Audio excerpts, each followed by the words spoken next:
Pathan film का life time collection जो है ना, वो 150 से 200 करोड़ होने वाला है, उससे ज्यादा नहीं होने वाला। एग्जैक्ट यही आंकड़ा होगा।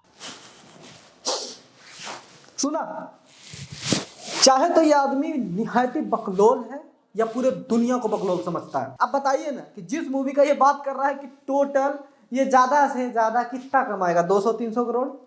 मात्र तीसरे दिन इस मूवी की collection world wide 300 crore plus है और ये अब तक का हिंदी सिनेमा का सबसे बड़ा मूवी है।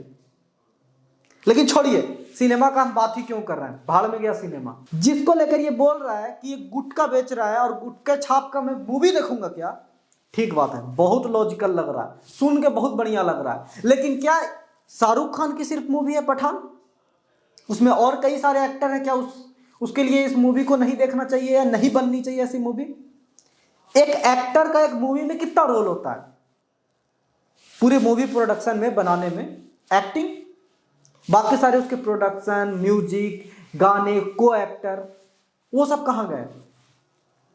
बेसिकली नफरत के आंधी में इतना पागल हो चुका है, वो पागल हाथी नहीं हो जाता है जैसे, तो कोई ना कोई मुद्दा खोज के लाना है, इसको कैसे दिखाया जाए और दुनिया को बकलोल बनाया जाए। और यह सिर्फ एक मामले में बोला ना कि नहीं है जिसपे यह बकलोल लोगों को बना रहा है। चलिए उन्हीं सारे और कुछ मामले में थोड़ा गोदे लगाया जाए और इसकी हकीकत में आपको आज रूबरू कराता हूं। वेलकम टू बकलोल। जनतागण कृपया ध्यान दें, आपका काटा जा रहा है। चलिए एक कहानी सुनाता हूं। एक व्यक्ति है जिसका नाम है त्रिपुरारी कुमार तिवारी, बिहार का रहने वाला है, बेतिया घर है, बेतिया जिले से है। उसे प्रसिद्ध होने का बहुत शौक है, मतलब वो कीड़ा गंदा वाला काट लेता है नहीं कहते हैं, वो काट लिया है। अब वो हर कुछ करना चाहता है, चाहे किसी को गरिया दे, मूर्ति तोड़ दे, रंगदारी वसूल ले, सब कुछ करने पे आमादा है। गोल देखी है, फेमस हो जाना है कैसे भी करके। उसके लिए वो चुनाव भी लड़ता है। नहीं समझा अब तक किसकी बात हो रही है? यही है महान व्यक्ति त्रिपुरारी तिवारी उर्फ मनीष कश्यप, और आजकल मैं बहुत प्यार से कहता हूं थेथराई नरेश, क्योंकि थेथराई इनकी फर्स्ट चॉइस है आज के डेट में। ये बहुत तबीयत से हर उस बात को थेथराई करके निकाल देते हैं जिससे लोगों को बकलोल अच्छा बनाया जा सके। जैसे कि इन पे जितने भी सारे मुकदमे हैं उसको लेकर ये आदमी दुनिया को ऐसे समझाता है कि मैंने पत्रकारिता में कुछ बड़ा सा उखाड़ लिया है जिसके लिए सारे एफआईआर है। लेकिन क्या ये सारे एफआईआर पत्रकारिता के लिए है? इसकी हकीकत आपको जानना है। और आजकल बोर्ड लगा के घूम रही है कि देखो देखो हम आईएएस आईपीएस बना रहे हैं, लोगों को इंजीनियर बनाएंगे। इसकी कितनी सच्चाई है? एक कहावत जानते हैं आप, 100 चूहे खाकर बिल्ली हज को चली। यहां बिल्ली हज को तो चली कम से कम, इसकी हालत यह है कि वो बिल्ली है कि हज पे जाते जाते भी इधर उधर से का चूहा खींचिए ले रहा है। क्या पहुंचे थोड़ी है, थोड़ा इधरों कर लेते हैं। जिस त्रिपुरारी तिवारी की आज मैं बात कर रहा हूं उसकी हरकतों के बारे में आप अगर सुनेंगे ना, या तो आप बहुत बड़े भक्त होंगे तो गरियाएंगे कमेंट बॉक्स में, नहीं तो सच्चाई समझ के थोड़ा आगाह हो जाएंगे। हमारा सपोर्ट मत कीजिए, जरूरतें नहीं है। कतन आनंद सिंह की भाषा में ये बोलता है ना, वैसी जरूरतें नहीं है, हमरो नहीं। लेकिन सच्चाई को समझिए, आपके 15 साल 16 साल के जो बच्चे हैं ना, वो दंगाई होने से बचेंगे। नहीं तो ये आदमी दंगाई बना के छोड़ेगा और रत्ती भर की मदद नहीं करेगा। उसी तरह जैसे कि इसके साथ है जो गलत चीज करने में, कारनामों में साथ दिया जिन्होंने, आज वो दर दर के ठोकर भटक रहे। इस आदमी ने घूम के तक नहीं देखा है। कई आज भी जेल काट के आए हैं या काटना पड़ेगा उन्हें, या भागे फिर रहे हैं कि कब पुलिस उठा के ले जाएगी। 50 से ज्यादा लोगों पर केस है सिर्फ इस व्यक्ति के चक्कर में। और वो केस कहां हुए हैं? मूर्ति तोड़ने का आरोप है, रंगदारी वसूलने का आरोप है। कई सारे केसों के बारे में तो मैं आपको बताना चाहूंगा कि कुछ केस कैसे हैं। 2019 में इस आदमी ने चुनाव भी लड़ी है। एफिडेविट का ये देख सकते हैं, ये एफिडेविट में आप देख सकते हैं कि त्रिपुरारी तिवारी जिसका नाम है, इस नाम से एफिडेविट बनी हुई है, और इलेक्शन लड़ा है बेतिया लोकसभा से शिवसेना के सीट पे। उसमें भी इस पे एफआईआर है आचार संहिता का उल्लंघन का। 420 समझते हैं, कई सारे धारा है, 420 भी है उसमें। इस पे आरोप है फेसबुक लाइव आकर कई सारे लोगों को भड़काने का, मतदाता को गुमराह करने का।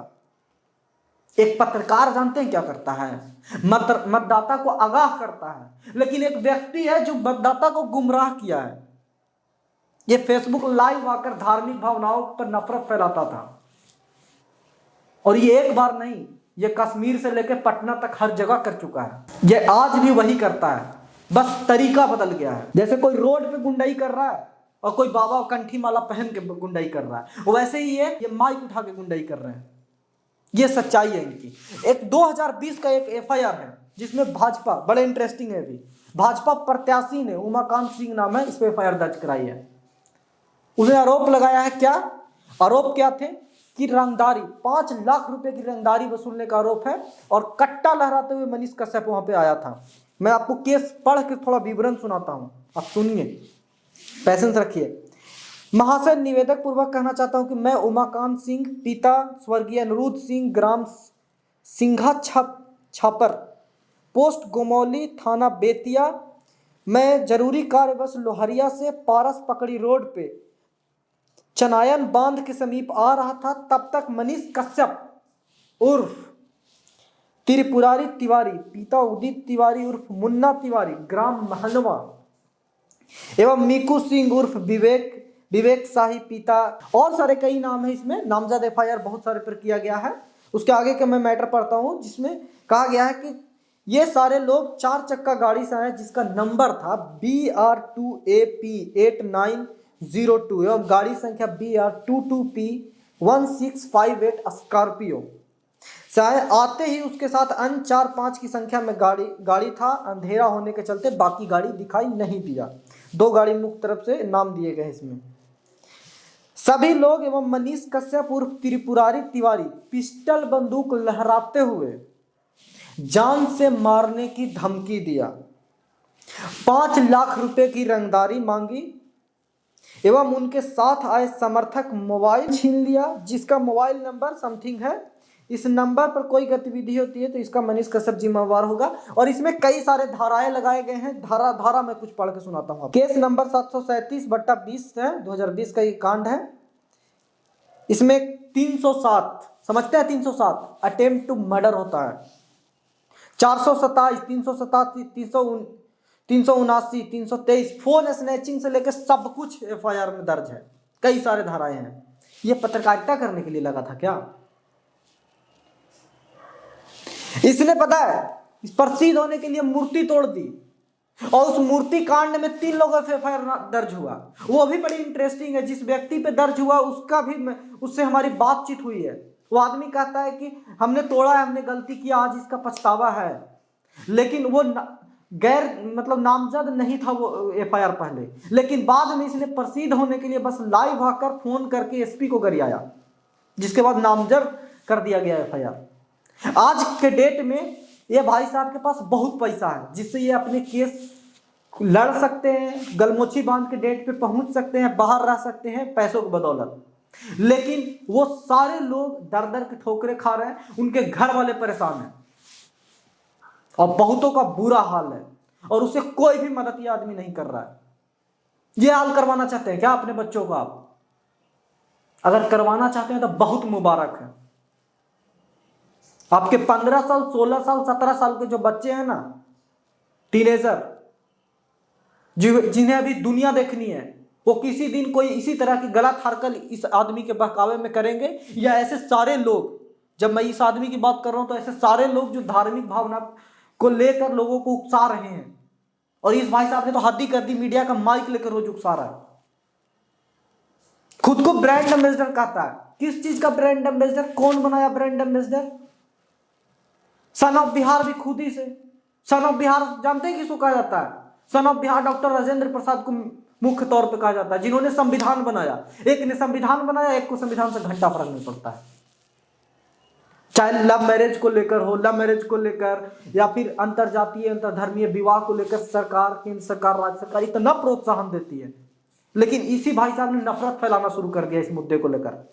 आपने सुना है विचार कैसे हैं? ये ब्रांड एम्बेसडर है। रणधारी सिंह दिनकर, उन्हें राष्ट्र कवि कहा जाता है। वो खुद नहीं कहते हैं, पूरा देश ने उपाधि दिया है। जेपी को समाजवादी जेपी खुद नहीं कहते थे, आज पूरी दुनिया कहती है उनके प्रदर्शन के लिए, उनके आंदोलन के लिए। तुम्हारे तरह वो मूर्ति नहीं तोड़ रहे थे कहीं जाके, तुम्हारे द्वारा दंगा नहीं भड़का रहे थे।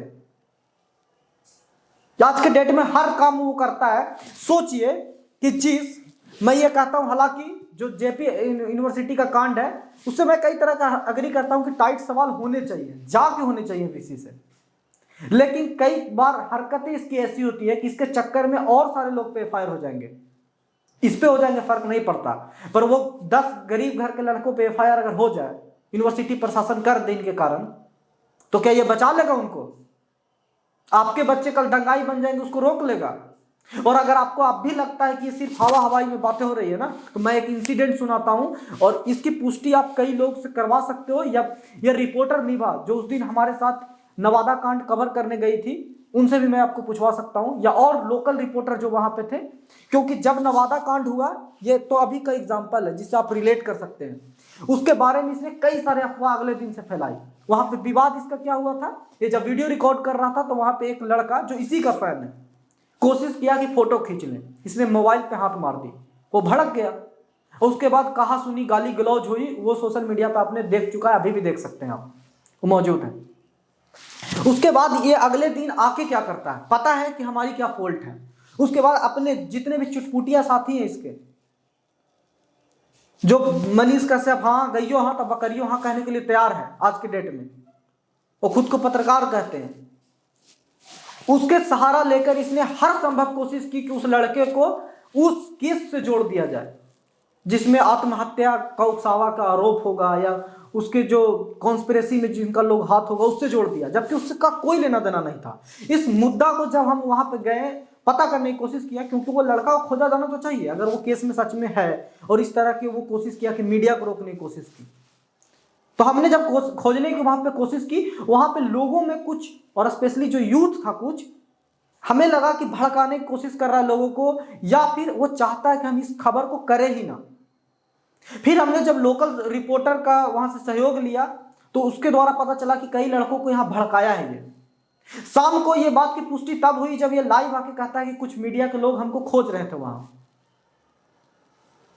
और इसकी हकीकत एक और बात है कि जब उसके बाद जब उस लड़के को जिस पर हाथ चलाने का आरोप है, जिस पर गाली देने का आरोप है, उसे जब हमने रात को 8 बजे लगभग उनसे मुलाकात होने की बात हुई, थोड़ी सड़कें सुनसान हो गई थी, वो न्यू एरिया है नवादा का, तो वहां पे हमने बात करने की कोशिश की। वहां पे अचानक से कुछ लड़के आ जाते हैं, वही 15 साल 16 साल 17 वाले, और वो अचानक से बहुत उग्र हो जाते हैं। हम कुछ समझते उससे पहले वो काफी उग्र हो चुके थे। किसी तरह से उन्हें समझाया जाता है, रोका जाता है। सोचिए ये हाल है। अगर वो कुछ कर देता, वो लड़का किसी तरह से हमला करता, पुलिस केस हो जाती, क्या ये आदमी बचा लेता जाके? और यही हाल घर बैठे आपके बच्चों को, जो आप नहीं समझ रहे हैं ना, फोन पकड़ा दिए ना, ये स्मार्टफोन बड़ा वाला स्लेट, उसके जहर से आप रोकिए, बचाइए कि आपका बच्चा देख क्या रहा है। अगर ऐसे लोगों को देख रहा है तो दंगाई बना के छोड़ेंगे, 100% लिख लो। और आप सुधरेंगे तभी ये आदमी सुधरेगा, नहीं तो आपको रोज बकलोल बनाएगा। बाकी सच बिहार कब तक अगर सब्सक्राइब नहीं किया तो कर लीजिए, क्योंकि ऐसे कई सारे सच्चाई हमारी लाने की आपके सामने कोशिश है, भले आप हमें ही करिए।